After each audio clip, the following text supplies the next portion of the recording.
Hey guys, so this will be a good episode today. You get to hear me talk about how I got my start really in sales.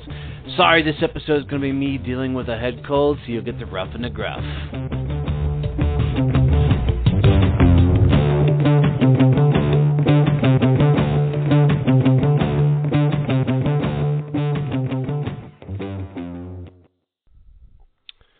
You know, my first real hard-hitting sales job, I'd been in sales in various capacities for a while. My first real one that I cut my teeth on was when I was doing commercial printing.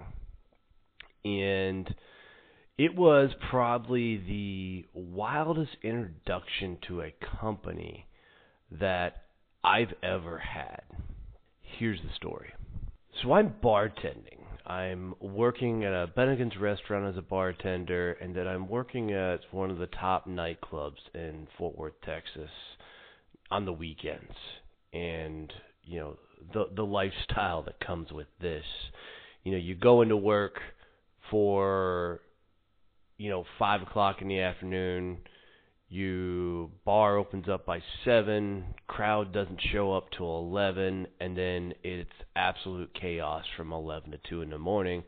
And then you clean up, you shut down, you leave the bar by 4 o'clock in the morning, you head to a buddy's house, you start drinking, and you rinse, wash, repeat 5 to 7 days a week. That was a lifestyle, and the drinking and the drugs and everything else that came along with that lifestyle. And so I was getting to the point where at Bennigan's I'd met Elizabeth and was deciding, hey, it's time for me to start really thinking about settling down and start thinking about, taking a step back from everything and figure out what my next move in life was going to be.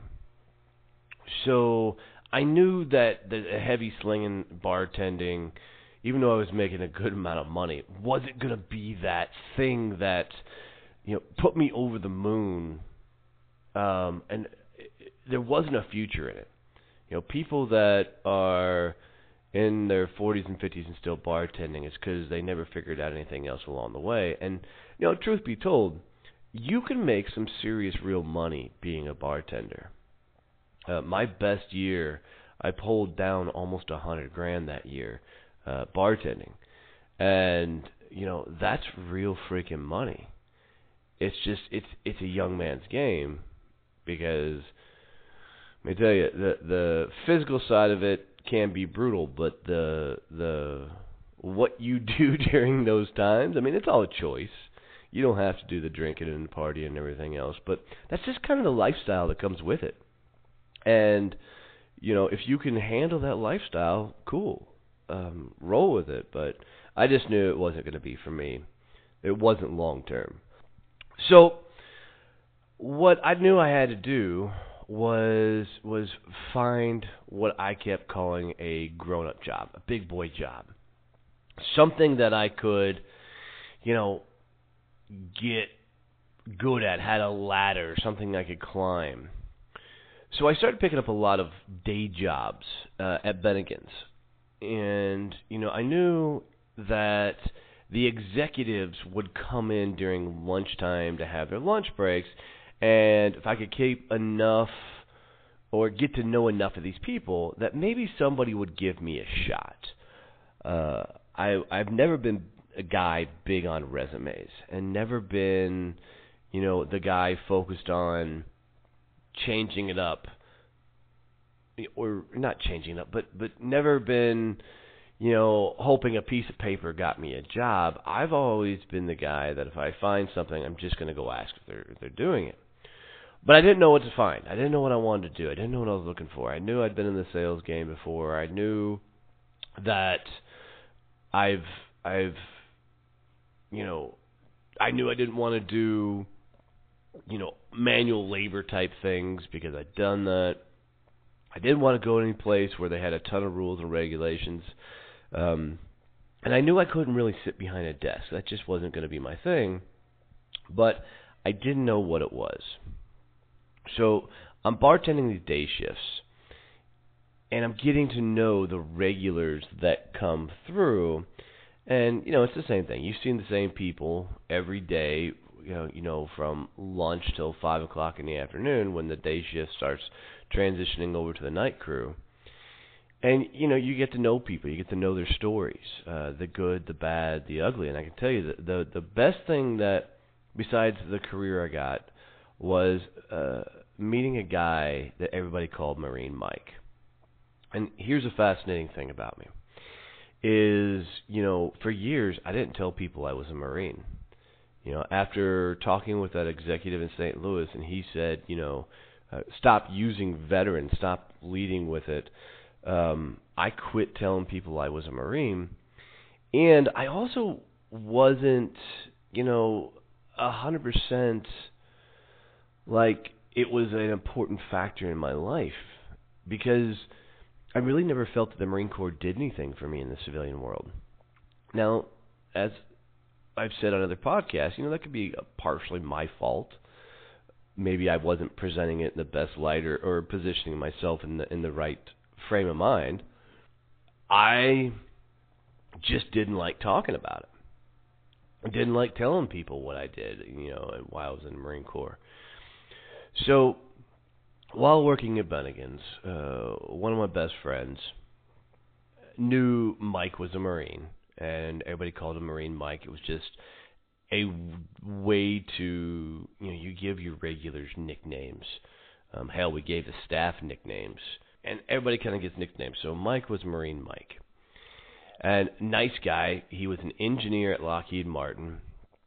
Short, stocky, squared away. I mean, his clothes were always pressed and well put together, and he was a bald dude, and he was just one of those guys that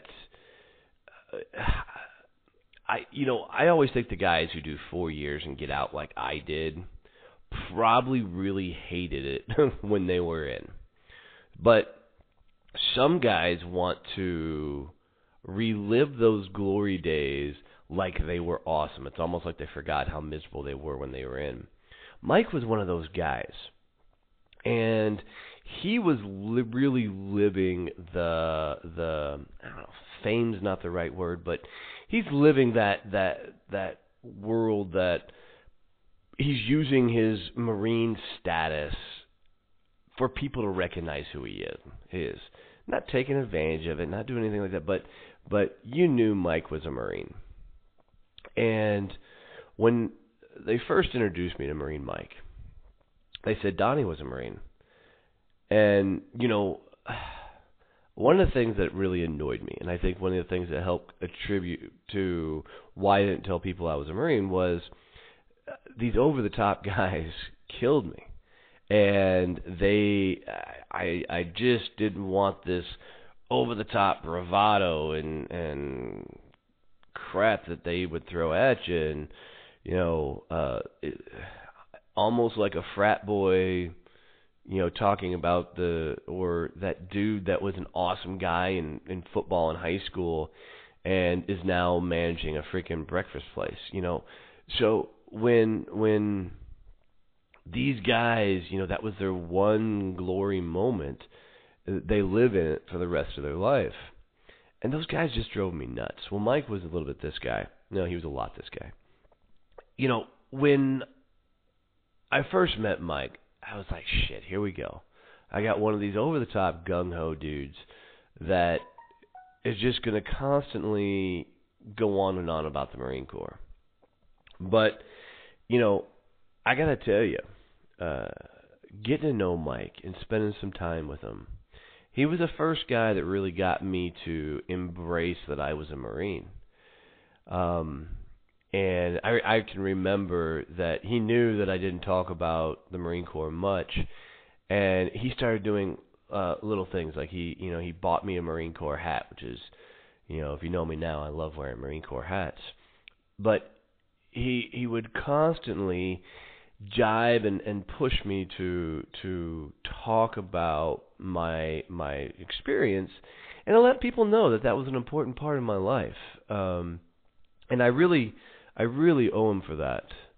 And he was a good dude. And, it's really tragic that one day, and I don't remember how we all found out, but one of the other bartenders, a buddy of mine named Frankie, I know was the one that told me.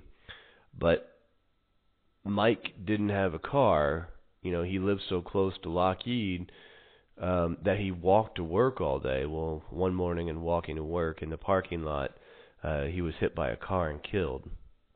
And, it's still tough now to think about it, because he was a real good dude, and he really impacted and changed my life and how I put myself out there as a veteran.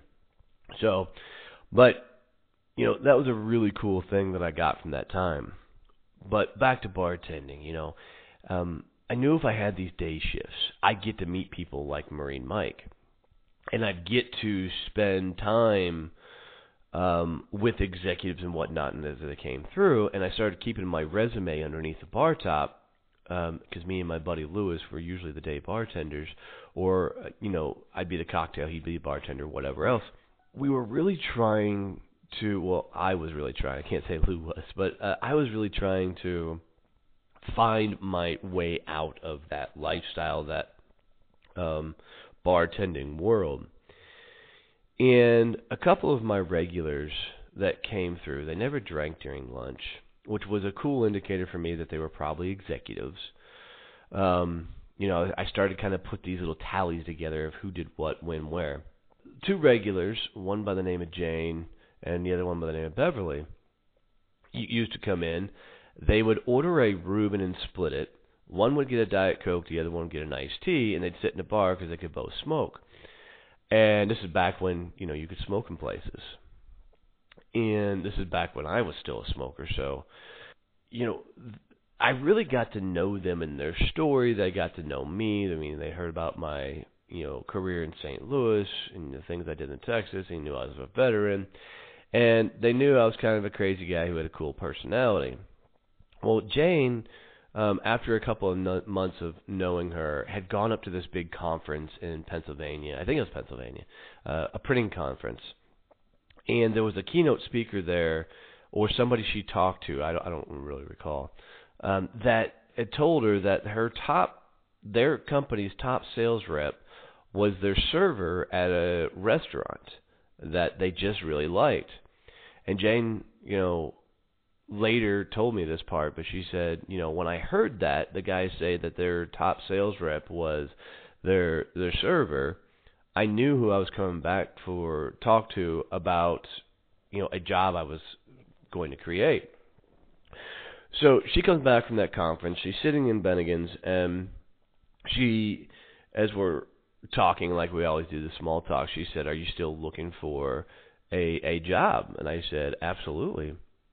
And she goes, "Well, I've got a sales position opening up over at my company that's just literally right up the road. Why don't you come see me next week?" And I said, "Sure, what day?" We figured out Monday or whatever. So, and literally it was crazy. This place was a quarter of a mile at most from the Bennigan's. And I went there to sit down with Jane to interview, and here's the funny thing is, so I'm still a young guy at this point, and I'd made some serious money, in St. Louis, but I started all over, and I didn't know how much money was money, and it was funny was I remember going into that interview, and in my head, I told myself, no matter what, I'm not walking out of this job less than $36,000. Period. That was the money I was going for, was to make $36,000. And when we sat down, Jane said, "Donnie, I really want to offer you this position." And here I was getting ready. I'm all prepared to negotiate. And she said, "But your draw is going to be $40,000. And it froze me for a second because she was already $4,000 over my number. I didn't know how to negotiate at that point. And instead of trying to negotiate a higher draw with a commission package, I just said, "I'll take it." one of the rules of thumb when it comes to salary negotiations, don't take the first offer. Christ. But I did. And I remember calling Mom and Dad when I got the job. And I'm driving back to the house. And I called Mom up. And at the time, God, I don't know how many years ago this was. This was almost 20 years ago. But I called Mom and Dad up and I say, hey, Mom, I'm beating you on how much money I'm making. And she goes, shut up. And I said, no, they just offered me a $40,000 draw. And, I remember Mom saying some really choice words at that point. I think she told me to fuck off, but Mom, love you, because I'm sure you love that I just said that on a podcast. But, that was a lot of money. I mean, and in some circles, that's still a lot of money. But it was a far cry from the most money that I'd made up to that point. But it was a start into a new career. So I go into work. I think I started the next week. I go into work and sit down with Jane, and she explains to me, hey, this is kind of the situation. You're going to report directly to me. You're going to be the sales guy helping me sell digital printing. And I'm like, okay, cool, got it. And she said, just so you know, there is a vice president of sales. He's got a sales team. He's probably going to try and come and recruit you to be on his team. I just want you to know you report to me. And this entire time, I didn't know that there was this internal feud going on between the executive team. And here's, kind of what I found out later was the vice president of sales and Jane, who's the vice president of the company, did not get along. Well, to be a truth of the matter, nobody really liked this vice president of sales. He was, if you've ever seen the Pink Panther movies, and you got the evil dude in there, I think his name's Boris or something, the little short dude with the mustache and the hat. Dude, that was the vice president of sales. Exactly what that guy looked like. But the vice president of sales, because he didn't like Jane, didn't have his team focused on selling her department. And what Jane had done is, this is back when digital printing had first hit the market. And people could do things like variable data where, you could do a postcard and put the person's name and personalize a postcard. I mean, it was huge. It was completely changing the industry and the game of how printing was happening. And this vice president of sales just did not want his team to go in that direction because he was trying to buy this $4 million piece of equipment, which is funny that later proved to be completely worthless, and the company pissed $4 million away over this piece of equipment. But he had his own agenda and wasn't focused on growing the company. He was just focused on how does he make himself look good. So now here I am, a new sales guy with no experience in this realm whatsoever, no really experience on doing this all myself. And Jane, God love her, she looked at me and said, here's a desk. She gave me this little cubbyhole of an office, which was huge because no other sales guy in the company had an office. And, here's my computer, here's my phone. And it was funny, I just talked to Mom yesterday. Mom still got my cell phone number from when I had that position, but when I first started out. But, they basically said, go figure out sales. So now here I am in the middle of this executive, wrestling match of Jane proving that digital print is going to change the marketplace and the vice president of sales trying to go on his own agenda. And I'm just a dude caught in the middle of all this. Well, I didn't really know what selling was per se. I mean, I really didn't know how to figure all this out. So I called my brother up, my middle brother Keith, and said, "Hey, I'm into this sales gig. Can you help me out?" And he kind of walked me through it from this top of mind 50,000 foot view thing. But I can tell you that what he was teaching me it was two different worlds. He was in this medical sales, and the medical sales stuff just doesn't transfer over to, a B2B commercial sale like I was in. So he wasn't a lot of help. I called one of the patriarchs of my family up, my Uncle Brian, who was an executive for Bank of America for many years. And he, handled a lot of their mergers and acquisitions. And I called him up and told him what I was doing, and his response was, "Well, call me when you get a real job." So that didn't help. So here I was, stuck out on my own, trying to figure all this out. And I remember the old man had given me that book, Success Drive Through Positive Mental Attitude by Napoleon Hill. So he's given me two books over my life, and one was Think and Grow Rich by Napoleon Hill. The other one was Success Through Positive Mental Attitude. So I'm pulling these books out, and that's what turned me down the path of, there's got to be people that teach sales and stuff. So through this process, I learned, what cold calls were, how to make cold calls, and not because I had somebody teaching me or had somebody instructing me. I was trial by fire, screwing things up. I love telling people my first sale at that company was my mom, and her and her office manager at the time, Irene, who's a family friend, they both beat me up on price. So here I was, new job, trying to make a name for myself and prove that the digital printing works, and my mom's beating me up on price. Love you, Ma. But as I'm learning this whole sales thing, I start getting kind of wind of this feud going on, and the politics behind it. And the VP of sales is having the sales reps come over and make friends with me, which was cool for me. I mean, I like people, and I was meeting new people. And so I'd go out to lunch with each one of these different reps, and I'd ask them questions about sales. And it would always come back to the reps would say, you should really sit down with the VP. He really could mentor you and coach you and everything else. So I finally went to Jane after like the sixth rep sat down, took me to lunch, and said, "Hey, the VP of sales really wants to coach me." She goes, "That's up to you. If you want to take some advice." And at this point, I'd already done pretty well. I'd sold quite a bit at this point and had a lot of prospects on the horizon. Was working on the Mary Kay account. This is before I landed the Mary Kay account. And, we're working on a lot of aspects and figuring it all.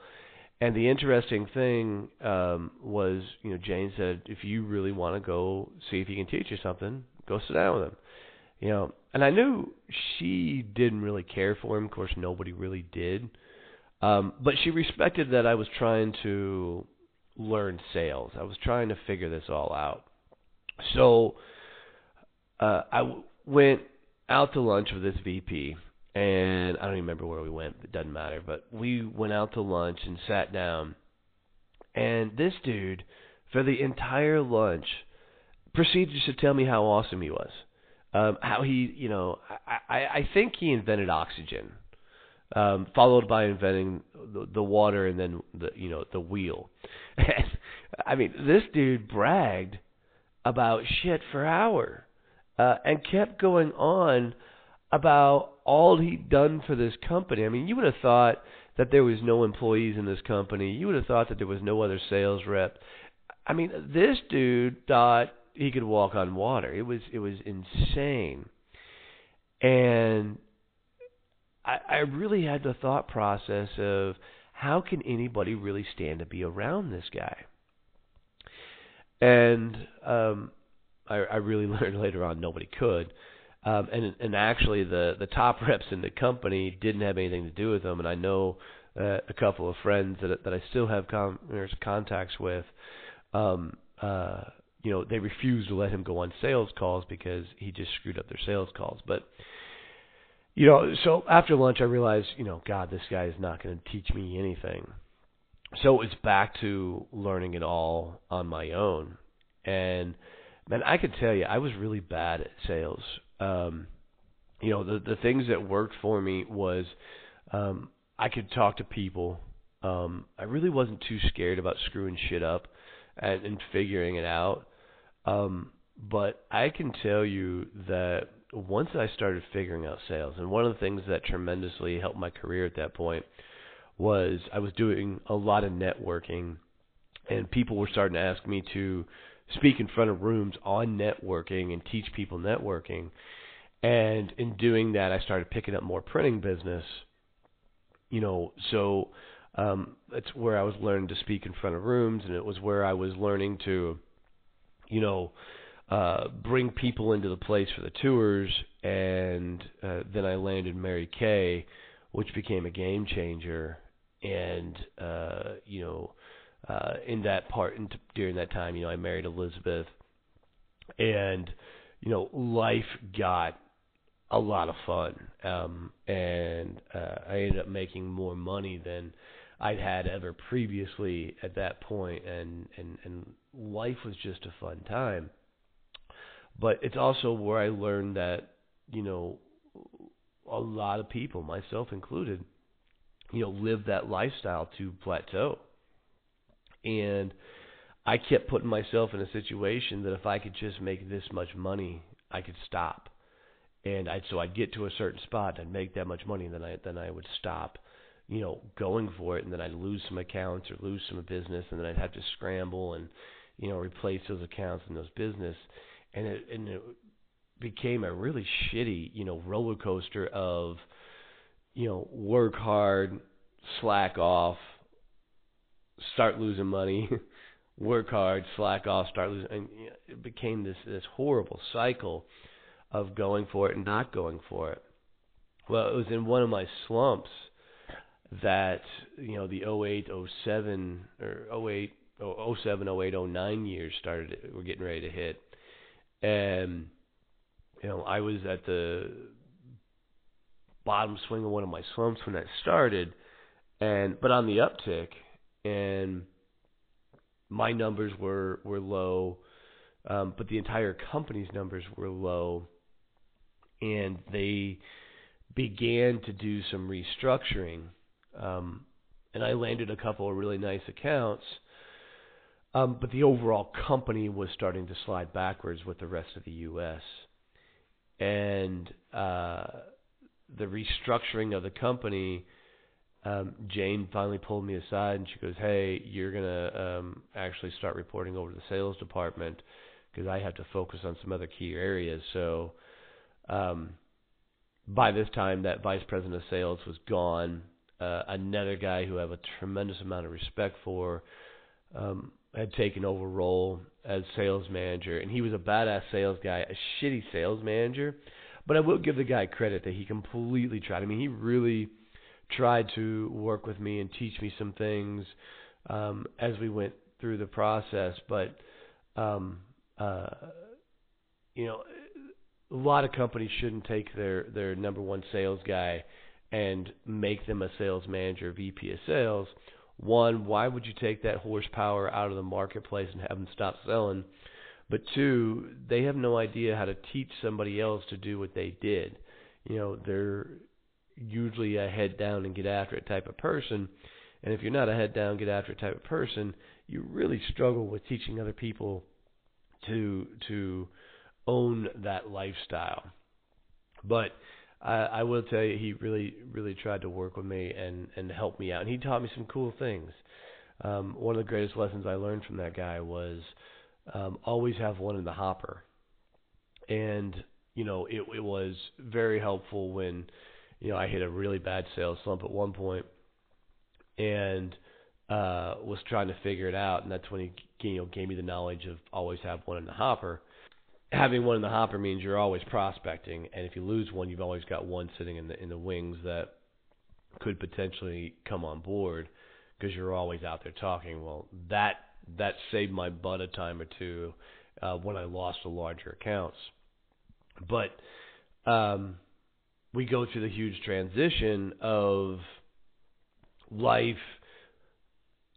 going south because the economy's tanking, and my company's trying to recover from that $4 million boat anchor of a press that other VP of sales had bought, and the company bought a packaging company trying to pivot and bring in some new business. And at our prime, I think we got up to almost a $40 million company. And it came back to, I think by the time I finally got out the door, which was in 2011, we had gone down to a $9 million company. It was interesting to go through that. I was a part of some of the merger and acquisition conversations, and to be through and hear that side of things was really, really wild, and how those came about. But and just seeing that side of the business. But my greatest accomplishments during that time was the Mary Kay account. And it's really interesting how I got that account, and a lot of people like the story. So there was a gentleman at my printing company that had been working on this account for some time, and he wasn't having a lot of traction, a lot of momentum. And so I went up to him and I said, "Hey, I'd like a shot at going after Mary Kay's corporate account." And he kind of laughed and smiled and said, "I'm not getting anywhere with it, so feel free." And that guy was one of the top reps at the company. He's probably one of the most consistent sales reps I've ever met in my life. And he said, "Give it a shot, see what you can do." So I started doing research on Mary Kay, their corporate offices, and I found that they actually had an internal printing group. So they had their own printing presses that were out in this warehouse that wasn't connected to the corporate offices, but they were definitely a part of the corporate company. And this is where they did a lot of their fulfillment for the central U.S., maybe the south central U.S. And in doing my research, I did a cold call up there and found out there was a guy who ran the whole facility. And, I played the card that I was newer to print sales, trying to figure all this out. Would he mind coming, just give me a tour and educating me on print a little bit? And the guy loved the idea. So he invited me out to take a tour of the facility, and what a killer fulfillment center. I mean, just the technology they had at the time. This is when RFID chips and whatnot were just becoming a thing, and they had them all over the places and these multiple conveyor units, and would do this almost automated packaging. And this is before that was a big thing. So but they take me on a tour and they show me facility, and they take me into their print room, and this guy is showing me all their stuff and printing, and we really became friends because I was genuinely curious about what their print style was, and was starting to learn some of their frustrations. Well, because I started hanging out there more often, he introduced me to some people in operations, some people in their accounting department. I got to meet some people in their legal department, and then the icing on the cake is I got to meet some people in their marketing team, and in particular one of their vice presidents of marketing. And the guy at Mary Kay kept telling me that their biggest heartache was brand integrity, because I had all of these Mary Kay reps ordering business cards and letterheads and for all over the U.S., and there was nothing consistent about them. There was no way to keep the colors correct. The logos would be so all these reps were walking around representing Mary Kay with these different images and different pinks and everything else, and it was a real frustration for Mary Kay as a whole, in particular their marketing team. So And I knew that with the digital technology that we could build them a storefront that would allow them to have each rep log into the site, get a template picture of their business card, fill in some information, hit a button, and we'd print and ship them business cards. And nobody was doing it at this time. This was brand new technology, and nobody was out there selling, promoting, because a lot of people didn't know what to do with this technology. So, in talking to the guy with Mary Kay, I asked him, I said, how would you get a meeting of all these people together to talk about a process where I could eliminate that heartache? And he goes, oh yeah, you'll never get them together. I said, well, how would I do it? He goes, well, you'd have to book a meeting through this gal at the corporate office, and then she'd have to get everybody's schedules coordinated. I like, cool, got it. And this is where I did the stupidest thing in my career that just happened to work. I hope Jane listens to this because I don't think she ever knew that this is how I got that meeting. But I literally went to this gal at the Mary Kay corporate office and said, hey, I've been asked to schedule a meeting. She goes, okay, with who? And I start listing off the names, and she's kind of looking at me sideways, but she's not slowing me down because I'm listing off the vice president of marketing, the vice president of operations, the vice president in the legal team, the vice president in the print shop, and I'm basically putting together the second-tier leadership team of the company of all of Mary Kay. And she goes, when do you need the meeting? And I said, within the next month. And she pulled up everybody's schedule and found a time. She's like, well, I can have everybody in there. How long do you need? And I said, well, I'd really like 90 minutes. She goes, well, I can get you an hour. I said, okay, an hour will work. So now here I am, a young guy that basically called the leadership team of a Fortune 500 company into a conference room, and they don't know that we're doing this. So I go back to my office and I tell Jane, and I said, hey, I've got this huge meeting set up with Mary Kay, but they're bringing an entire team. We need to take some people. So we bring over Jane's right-hand guy at that point, who was this extremely smart engineering dude. And the three of us, drive out to the meeting, and the meeting starts, and the three of us are sitting there, and there's like 8 of them around the table, and everybody's kind of confused of why we're there, and I go into a pitch. And you could see the animosity of the people around the table because they realized that they'd just been coerced, into this meeting. But I love corporate politics is such that nobody's talking out. Nobody's stopping me. Nobody's slowing me down because, corporate etiquette says that you're respectful, blah, blah, blah. I keep thinking years later, had I been a guy in the room, I would have shut the whole damn thing down. If I was, somebody from Mary Kay corporate, but God love, people who are nice like that. But, so we go through and I show them the presentation and, basically show them the pricing structure we could do. And not only could we knock pricing off of what their current way of doing it, we could automate the entire process and, we could restructure everything. Long story short, they said yes. We walked away with a very large PO, came back to the office, and, Jane, who's not a big smiler, had these these huge grins on her face because now this guy that she hired from behind a bar,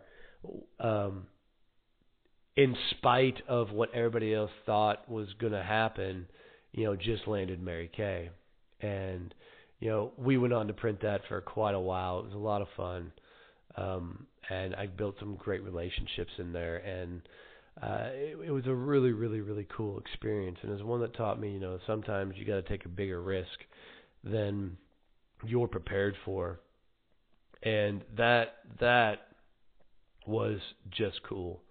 It really made me understand that I'm built bigger than I thought I was, mainly because I could take bigger risks. I could do more, and it was a real teachable moment for me. Commercial printing was a fickle bitch at that point, and I know it's still around, but at that point, technology had come in, the economy, crapped out, and companies were having to completely reinvent themselves. And it was, the end of 2010 when I was trying to rebuild my sales again, because of the downswings and everything else from that world at the time, that I realized that I was heading down the wrong path, and I was losing any love for doing printing anymore.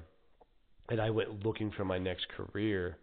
And that's how I found the sales training company, was during that time.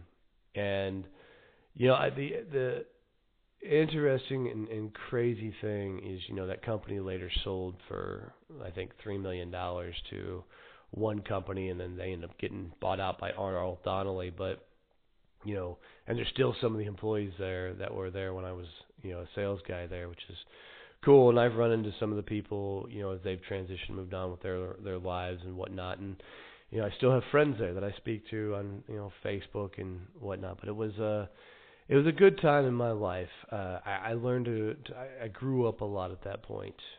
Elizabeth and I, we got married, and I learned to be a lot more responsible than I'd been in the past. And probably the greatest lessons learned from that entire ride was everybody has a story. From hearing Marine Mike's story and getting to know him, and spending part of his journey with him before he passed on, that was huge. To putting yourself out there, to be in a situation where luck can show up, by changing from the night bartending shifts to the day shifts, meeting Jane and her taking a chance on me, to taking a huge risk and pulling an executive team together to land a deal that my company really needed, and I needed to prove to them that I could do this. Those have been some of the greatest life lessons I've had, and it's been a lot of fun to go back and live those. So, guys, as you're going about your journey and as you're going about your time, man, take time to hear people's stories. Get to know them and really get to know where they're coming from and where they're going. And 'cause you might find yourself in a spot that you can help them get to where they want to go. Second is learn to take a risk. Do something that puts yourself out there, and allows you to become lucky. Because when I went to the day shift, I cut my income in half almost, because you don't make as much money during the daytime bartending as nighttime bartending. So that was a huge risk to take to try and find that next move. So if you're going to put yourself out there, be willing to eat a little shit and take a risk to find, what you're looking for. And then ultimately, sometimes you just got to do the crazy thing and really do something where you're betting the farm. And that's really what I did with that whole Mary Kay thing. Because if that thing would have went south, that would have probably been very telling on my career for after that. But life's too short to not go for it, and try and make something of it. So just give it a go. Put yourself out there and watch what happens. See what turns up. I hope this helps you guys out. Run like hell.